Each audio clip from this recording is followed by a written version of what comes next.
you, Rahul, for that warm introduction. What you didn't say is that you were the architect behind, I think, India's first biggest gold win at Cannes, right?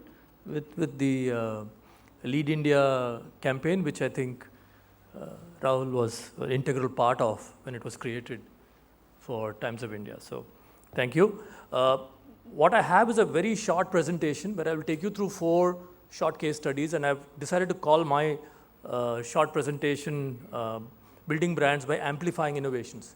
It's a job of marketers to look at innovation, do something different with their brands.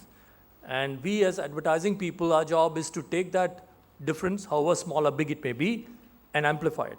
So I will try and give 4 quick examples of what we've attempted to do over the last year or so. So basically in advertising, we are talking about taking a whisper and making it loud, making it clear. Okay? So through 4 examples, I'll try and see how we've been able to do. Unfortunately, the films are not playing, so I need to switch between the presentation and to the other folder, so I seek your indulgence in that. First is a very short thing on a brand of car we handle for Tata Motors called Indigo. CS, which was launched 2 years ago as India's or the world's first compact sedan, which is a sedan which is less than 4 meters length. Sorry, not 4 meters, what is it? And it therefore qualifies for a particular excise duty, so it got a huge amount of benefit in terms of